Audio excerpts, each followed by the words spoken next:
They stood in my living room, my own children, with rehearsed smiles and legal documents, telling me I was too old to manage my own life. Sign this power of attorney, Mom, or we'll have no choice but to put you in a home. I looked at their faces, these strangers I'd raised, and I said the words that would change everything. You're right. I am too old. My name is Patricia Hartwell, and I'm 73 years old. I'd love to know where you're watching this from today. Drop your state or country in the comments.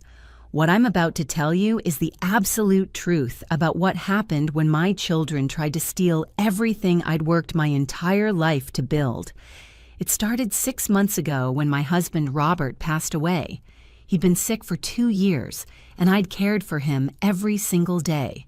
We'd been married for 48 years.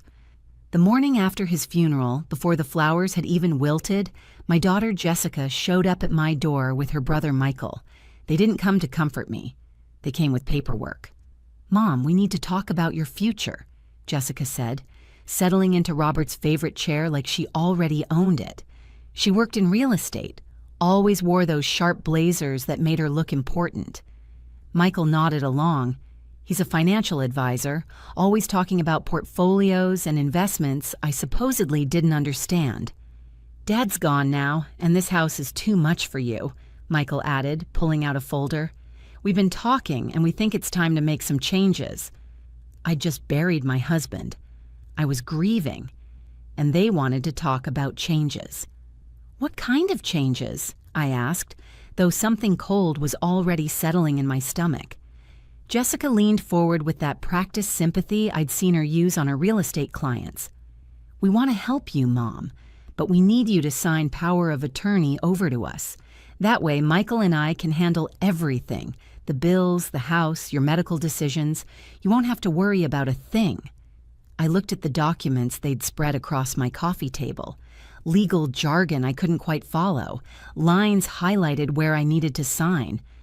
"I can manage my own affairs," I said quietly. "Can you, though?" Michael's voice had an edge now. Dad handled everything. The bills, the maintenance, all of it. "When's the last time you even balanced a checkbook?" "I balanced checkbooks before you were born," I replied. Jessica exchanged a look with Michael. That look, like I was a problem to be solved. "Mom, we're trying to be patient here. But if you won't cooperate, we'll have to consider other options. Memory care facilities, assisted living. We can get a doctor to declare you incompetent if we need to." The threat hung in the air between us. "Think about it," Jessica said, standing up. "We'll be back next week. Make the right choice, Mom. We're doing this for your own good." They left me sitting there, surrounded by sympathy cards from the funeral, facing the reality that my own children were threatening to institutionalize me if I didn't hand over control of my entire life. But they'd made one critical mistake. They assumed that just because I was old, I was helpless. After they left, I sat in that living room for hours. The house felt different now, not like a home, but like a prison I was about to lose. Robert and I had bought this place in 1978. I'd painted every room, planted every flower in the garden. We'd raised Jessica and Michael here, put them through college, helped with their first apartments, their weddings, everything. And now they wanted to take it all away. I didn't sleep that night. I kept replaying Jessica's words. "We can get a doctor to declare you incompetent if we need to." The threat was real. I'd seen it happen to my friend Helen 2 years ago. Her son had her declared incompetent, took power of attorney, sold her house, and stuck her in a facility where she died within 8 months. She'd been perfectly fine mentally, just old. That's when I realized something important. They thought I was weak. They thought grief had made me vulnerable. They thought I'd just roll over and sign whatever they put in front of me because I was too tired or too old or too sad to fight back. They were wrong. The next morning, I called my caregiver, Maria Santos. She'd been coming 3 times a week since Robert got sick, helping with errands, keeping me company, making sure I took my medications. She was 42, kind, and treated me like a human being instead of a burden. When Robert died, she'd held my hand and cried with me. She didn't ask about paperwork or my assets. She asked if I was eating, if I was sleeping, if I needed anything. "Maria," I said when she arrived, "I need to tell you something, and I need you to keep it completely confidential." She sat down at my kitchen table, concern written across her face. "Mrs. Hartwell, what's wrong?" I told her everything. About Jessica and Michael's visit, about the power of attorney demands, about the threats of putting me in a home. Maria's expression shifted from concern to anger. "They can't do that to you," she said. "Yes, they can," I replied. "If they want to badly enough, they'll find a way. But I have a plan, and I need your help." Over the next 3 hours, I explained what I wanted to do. Maria listened, her eyes widening as she understood the scope of it. When I finished, she was quiet for a long moment. "Are you absolutely sure about this?" she asked. "Once you do this, there's no going back. They're your children." "They stopped being my children the moment they threatened to institutionalize me," I said. My voice was steady. "They're after my assets, not my well-being, and I'll be damned if I let them win."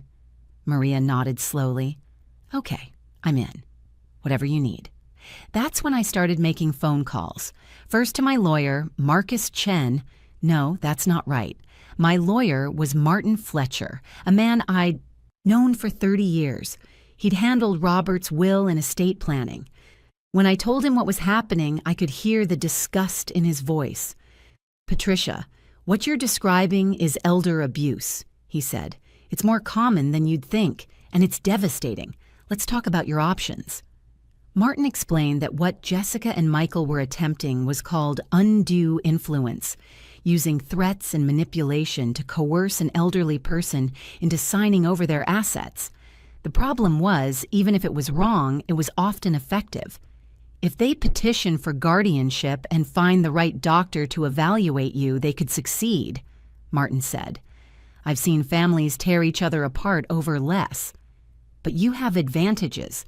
You're of sound mind, you have documentation of your cognitive abilities, and you still have control of your assets. For now." "I want to transfer the house to Maria," I told him. There was a pause on the other end of the line. "Your caregiver?" "Yes. I also want to make her my medical proxy and beneficiary of my accounts. I want it done legally and properly so that Jessica and Michael can't contest it." "Patricia, I need to ask you this directly. Is anyone pressuring you to do this?" "The only people pressuring me are my children, and I'm doing this to stop them," I said firmly. "Maria has been more family to me in the last 2 years than Jessica and Michael have been in the last 20. She's earned it." Martin was quiet again, then said, "All right, I'll draw up the documents. But we need to do this carefully. We'll need witnesses who can testify you were of sound mind. We'll need documentation of the threats your children made, and we'll need to move quickly before they take action. Can you come to my office tomorrow?" "I'll be there." That evening, Maria and I sat down to plan every detail. I pulled out my phone and found the voice recording app. The next time Jessica and Michael came over, I'd record everything. I needed evidence of their threats. "What if they don't say anything incriminating?" Maria asked. "They will," I said. "They think they've already won. People get careless when they think they're in control." Over the next few days, I gathered every document I needed. Bank statements, property deeds, medical records, letters from my doctor confirming my cognitive health. I even got a complete neurological evaluation done, paying cash so Jessica and Michael wouldn't find out through insurance records. The results came back perfect. No signs of dementia, no cognitive decline. For a 73-year-old woman, your mental acuity is remarkable, the neurologist said. Your memory, reasoning, and decision-making abilities are all well above average for your age group. I got it all in writing. 6 days after their first visit, Jessica called. "Mom, we're coming over Thursday evening. Have you thought about what we discussed?" "I have," I said, keeping my voice shaky and uncertain. I think you're right. I am too old for all this." I could hear the satisfaction in her voice. "That's good, Mom. That's really good. We're just trying to help you." "I know, sweetie." I know. When I hung up, Maria looked at me. You're a better actress than I thought. 50 years of motherhood teaches you how to play a role, I replied. Thursday evening, they're going to come here expecting me to sign my life away. Instead, they're going to find out that I'm not the helpless old woman they think I am. Thursday arrived with perfect autumn weather, sunny, crisp, the kind of day that makes you grateful to be alive. I woke up early and went through my morning routine. Coffee, the crossword puzzle, watering my plants. Everything normal, everything calm. Inside, though, my heart was racing. At 10 a.m., I met with Martin at his office. Maria came with me as a witness. The documents were ready: deed transfer, medical proxy designation, power of attorney assignment, all in Maria's name. Martin had also prepared a living trust that protected my remaining assets. Once you sign these, the house will be Maria's, Martin explained. Your children won't be able to touch it. The medical proxy means Maria makes all healthcare decisions if you're incapacitated. Are you absolutely certain? I picked up the pen.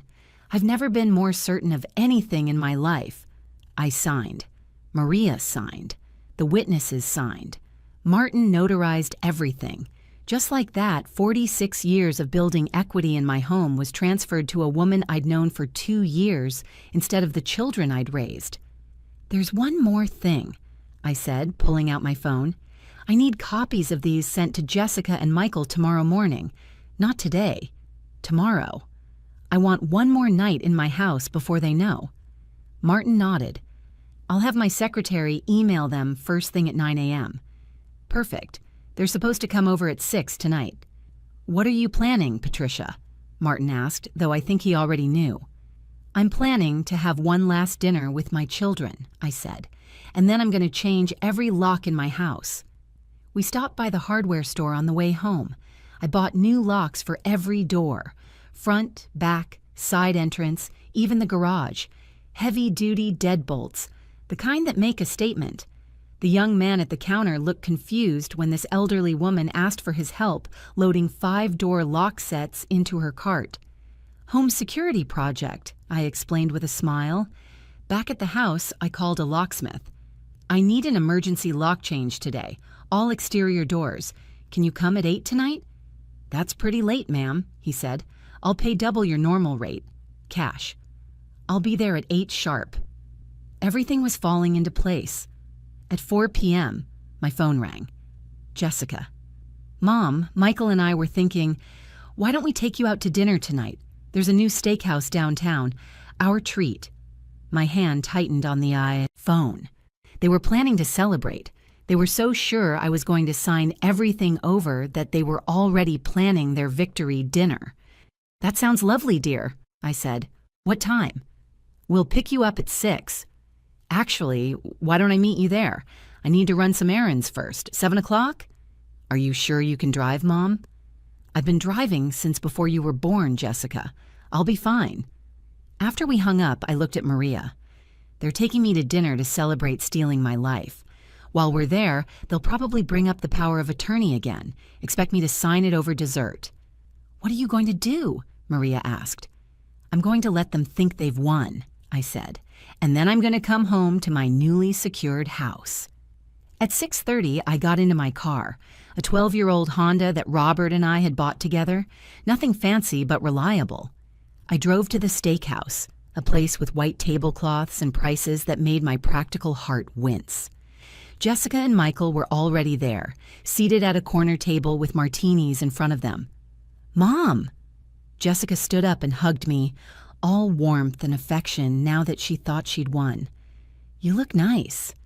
I dressed carefully, a simple blue dress, my pearl earrings, sensible shoes, the picture of a grandmother who was ready to cooperate. Michael pulled out my chair. We already ordered you a glass of wine, Chardonnay, your favorite. We made small talk at first. Jessica talked about her latest real estate deals. Michael discussed the stock market. I smiled and nodded, playing the role of the proud mother. The waitress took our orders. I chose the cheapest item on the menu. Old habits die hard, but Jessica insisted I get the ribeye. Our treat, remember, she said. Tonight's a celebration. "What are we celebrating?" I asked innocently. Jessica and Michael exchanged a look. "Well, Mom," Michael began, pulling out that same manila folder from his briefcase, "we're celebrating you making a smart decision. You've thought about the power of attorney, right?" "I have," I said quietly. "And?" Jessica leaned forward eagerly. I took a sip of wine, letting the moment stretch. "You were right. I am too old to manage everything myself. The house is too big. The bills are too complicated. I don't know what I'm doing anymore." The relief on their faces was almost comical. Jessica reached across the table and squeezed my hand. "Oh, Mom, I'm so glad you're being reasonable about this. We were so worried you'd be stubborn." "No," I said. "I'm not stubborn. I'm just tired." Michael slid the documents across the table. "These are the power of attorney papers. If you sign them tonight, we can start handling everything tomorrow. We'll make sure all the bills are paid. We'll get the house listed." "Listed?" I interrupted. "Well, yes," Jessica said. "The housing market is excellent right now. We can probably get $450,000 for your place. Maybe more. We'll find you a nice apartment somewhere, something manageable, or maybe assisted living would be better. Either way, you won't have to worry about anything." $450,000. They'd already priced my house, already planned how to spend my life's investment. "I see," I said. "So you'll sign?" Michael pushed the papers closer, held out a pen. I looked at those documents. Then I looked at my children. These people who'd spent more time calculating my net worth than asking how I was handling my grief. The waitress brought our salads. We ate while they talked about their plans for helping me. Plans that involved liquidating everything Robert and I had built and parceling it out among themselves. If you're watching this and you've ever felt betrayed by the people who were supposed to love you, hit that subscribe button. Because what happened next is something you won't want to miss. I ate my ribeye slowly. I let them order dessert. I smiled and nodded as they outlined their vision for my future. A future that didn't include my home, my independence, or my dignity. At 9:15, dinner finally ended. Jessica insisted on paying, magnanimous now that she believed she'd won. Michael walked me to my car, actually offered to drive me home. "I'm fine, dear," I said. "It's only 10 minutes."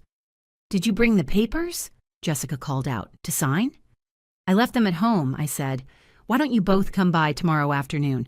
I'll sign everything then. I just want one more night to adjust to the idea."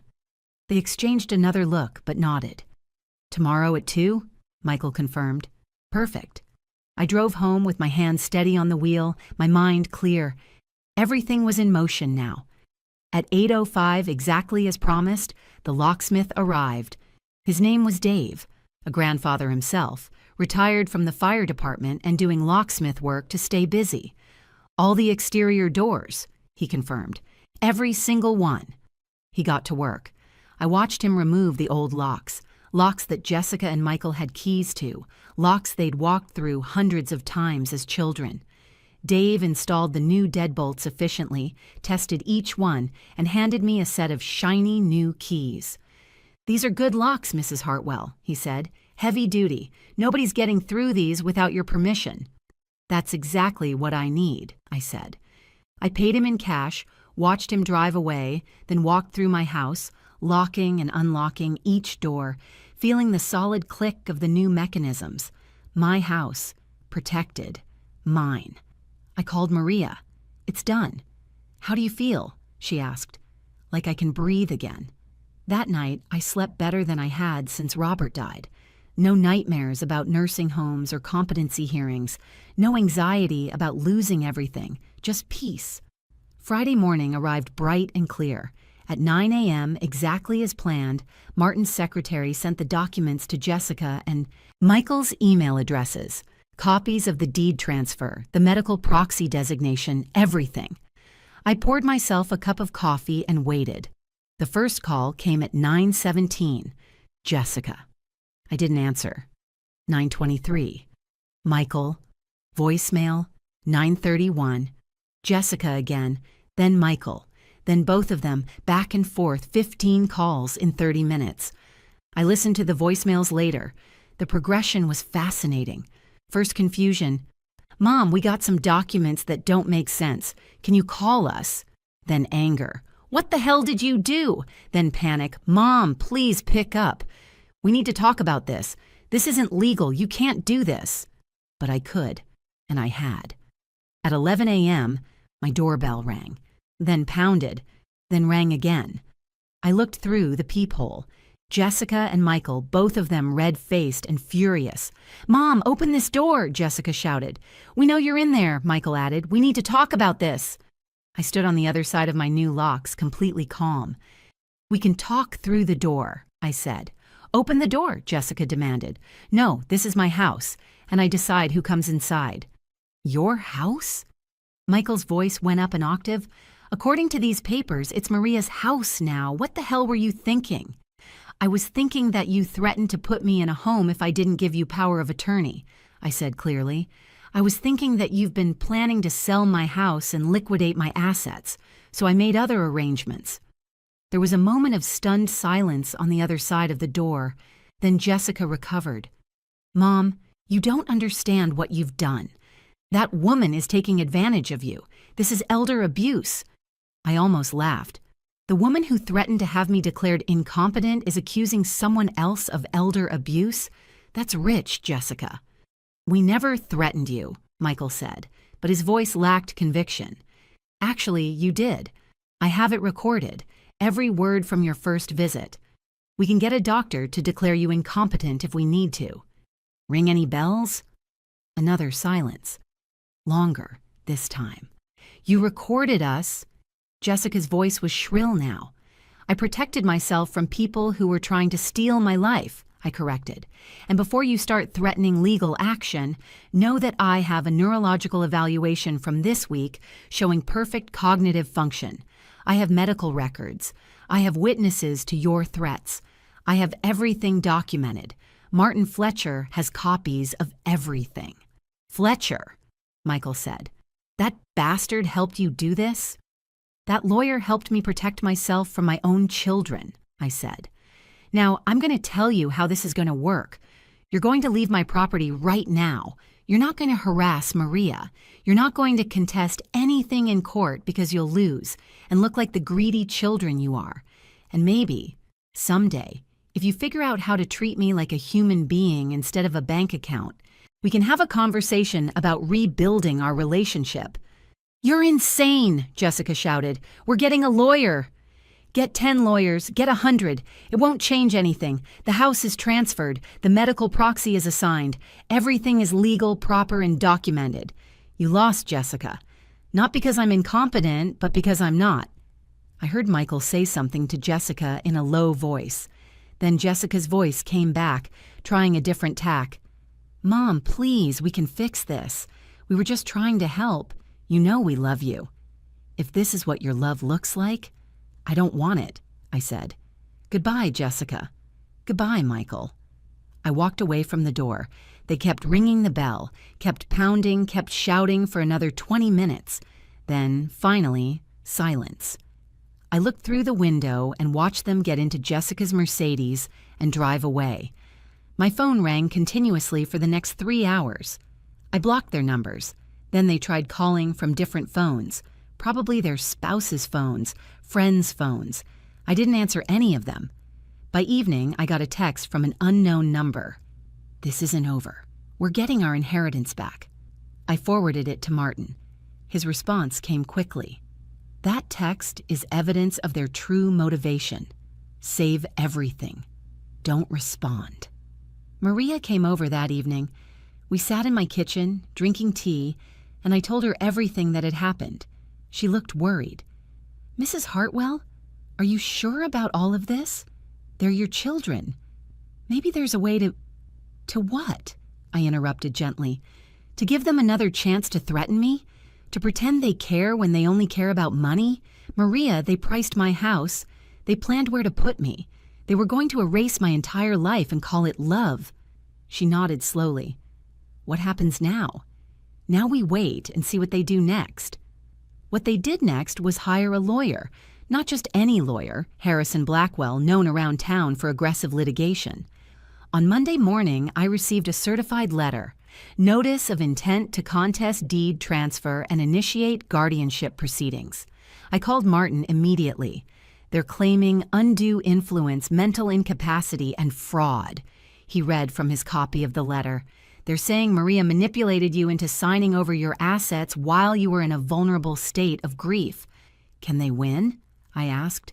Not with the evidence we have, but they can make it expensive and ugly. Blackwell's strategy is probably to drag this out until you're too exhausted to fight, then offer a settlement. I'm not settling. Good, because we're going to destroy them. The guardianship hearing was scheduled for 3 weeks later. Jessica and Michael hired a psychiatrist, Dr. Raymond Walsh, known for finding incompetence where none existed if the price was right. He'd made a career out of rubber-stamping questionable guardianship petitions. But Martin had been preparing for this. He subpoenaed all of their financial records, their emails, their text messages. What we found was damning.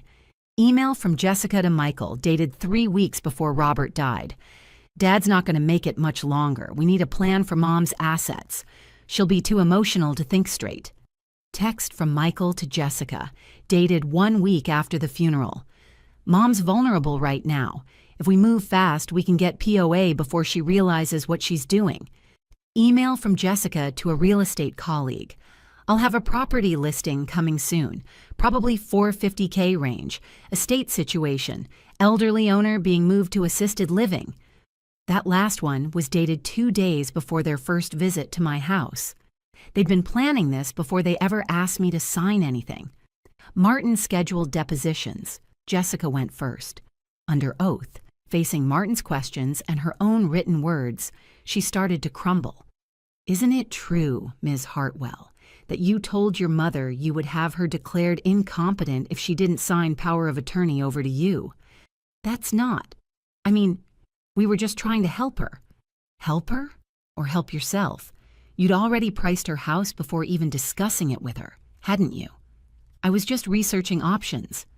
Options for whom? Your mother or your bank account? Michael's deposition was worse. He was a financial advisor. He should have known better than to put anything in writing. But there it was.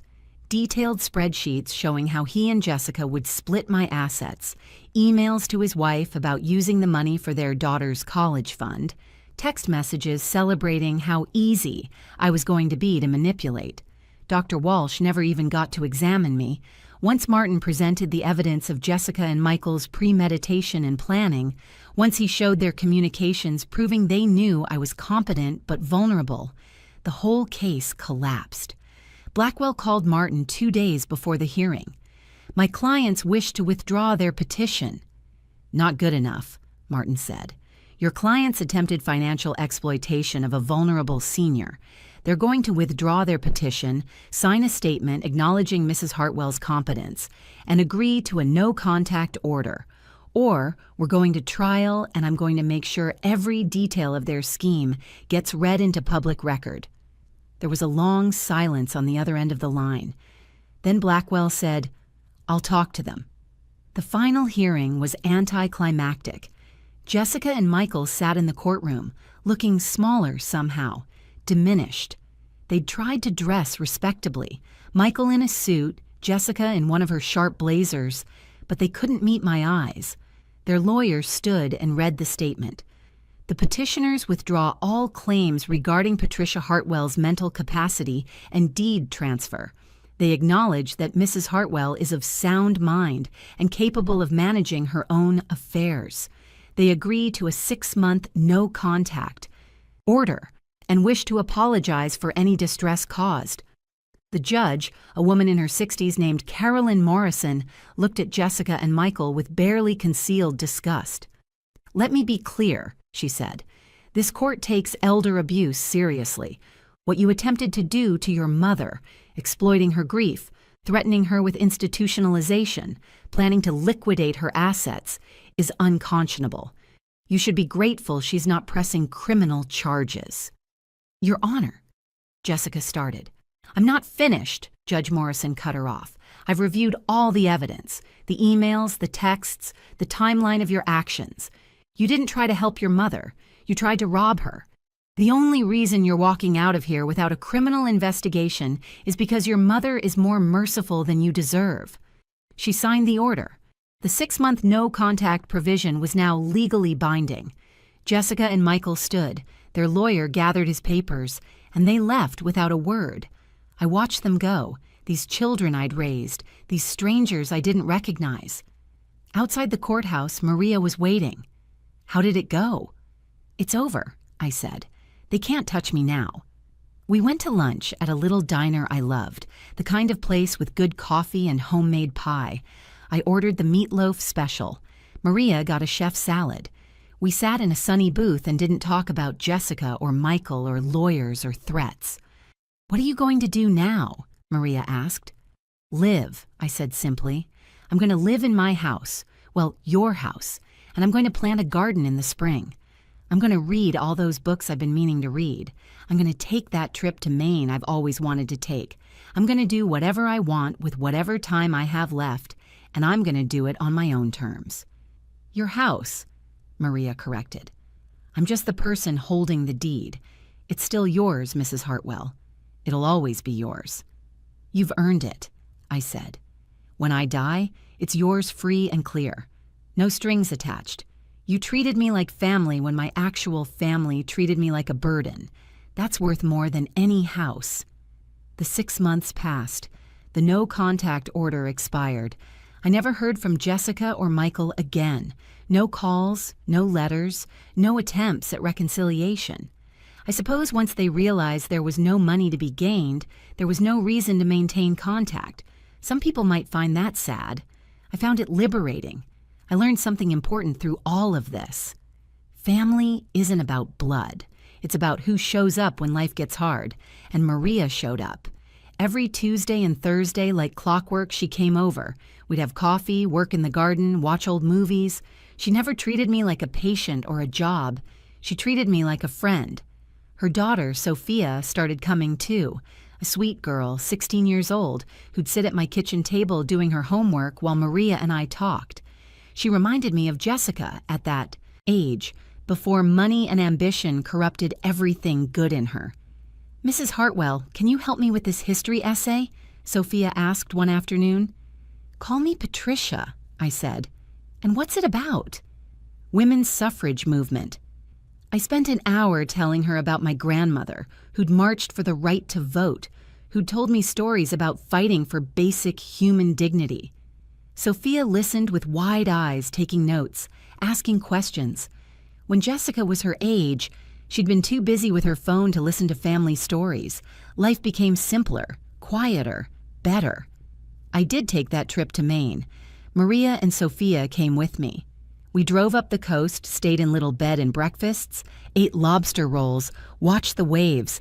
I took photographs of everything, not for social media or to prove anything to anyone, but just to remember, to capture moments of genuine joy.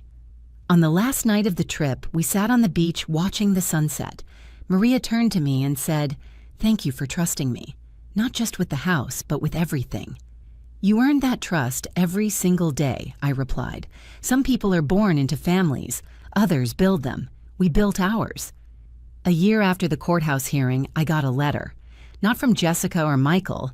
I never heard from them again, but from Jessica's daughter, my granddaughter, Emma. She was 23 now, graduated from college, living on her own. "Dear Grandma," it read, "I know Mom and Uncle Michael said terrible things about you. I know there was a legal fight, but I've been thinking a lot about what happened, and I asked to see the court documents. Mom didn't want me to, which made me more determined to find out the truth. I read everything, the emails, the texts, the depositions. I'm so sorry for what they tried to do to you. I'm sorry I didn't reach out sooner. Would you be willing to have coffee with me? I'd like to hear your side of the story. Love, Emma." I called her the same day. We met at that little diner I loved. She cried when she saw me, apologized for her mother, told me she'd confronted Jessica about everything.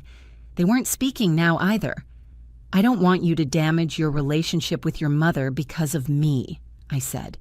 Grandma, she damaged that relationship herself when she tried to steal from you, Emma replied. I can't respect someone who'd do that to their own mother. We've had coffee every month since then. Sometimes Sophia joins us.